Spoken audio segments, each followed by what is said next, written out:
చిలికి చిలికి గాలివాన అయినట్లు విద్యార్థులకు సీజీఐ సూర్యకాంత్ కు వార్ వన్ సైడ్ అయింది. ఇది నాకు విద్యార్థులకు మధ్య జరిగే సంభాషణ, మధ్యలో మీ జోక్యం ఏంటి అని బార్ కౌన్సిల్ ఆఫ్ ఇండియాకు ఆయన గట్టిగానే ప్రశ్నించారు. అసలు వివాదం ఏంటో ఇప్పుడు చూద్దాం. నల్సార్ వర్సిటీ ప్రతిపాదించిన 2026 పట్టాల ప్రధానోత్సవం వేడుకకు సీజీఐ సూర్యకాంత్ ను ముఖ్య అతిథిగా ఆహ్వానించడంపై కొందరు విద్యార్థులు అభ్యంతరం వ్యక్తం చేస్తూ సంతకాల సేకరణ చేపట్టారు. ఈ నిరసనలపై స్పందించిన బీసీఐ చైర్మన్ కొందరు రాజకీయాలు చేస్తూ విద్యార్థులను తప్పుదోవ పట్టిస్తున్నారని మండిపడ్డారు. ఈ క్రమంలో నల్సార్ 2026 బ్యాచ్ కు చెందిన ఏ విద్యార్థిని కూడా న్యాయవాదిగా ఎన్రోల్ చేయవద్దంటూ అన్ని రాష్ట్రాల బార్ కౌన్సిళ్లకు గురువారం ఆదేశాలు జారీ చేశారు. ఈ అంశం సుప్రీంకోర్టు ధర్మాసనం ముందుకు రాగా సీజీఐ సూర్యకాంత్ నేతృత్వంలోని బార్ కౌన్సిల్ ఆఫ్ ఇండియాపై తీవ్ర అసంతృప్తి వ్యక్తం చేసింది.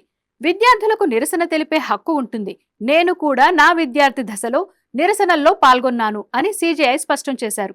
శాంతియుతంగా గళాన్ని విప్పడం తప్పు కాదన్నారు. ఇది విద్యార్థులకు తనకు మధ్య ఉన్న అంతర్గత విషయమని, ఇందులో జోక్యం చేసుకోవడానికి బార్ కౌన్సిల్ ఆఫ్ ఇండియా ఎలాంటి హక్కు లేదని తేల్చి చెప్పారు. ఈ పరిణామాల నేపథ్యంలో తాము జారీ చేసిన వివాదాస్పద సర్క్యులర్ ను వెనక్కి తీసుకుంటున్నట్టు బార్ కౌన్సిల్ ఆఫ్ ఇండియా తరపు న్యాయవాది కోర్టుకు అధికారికంగా తెలియజేశారు.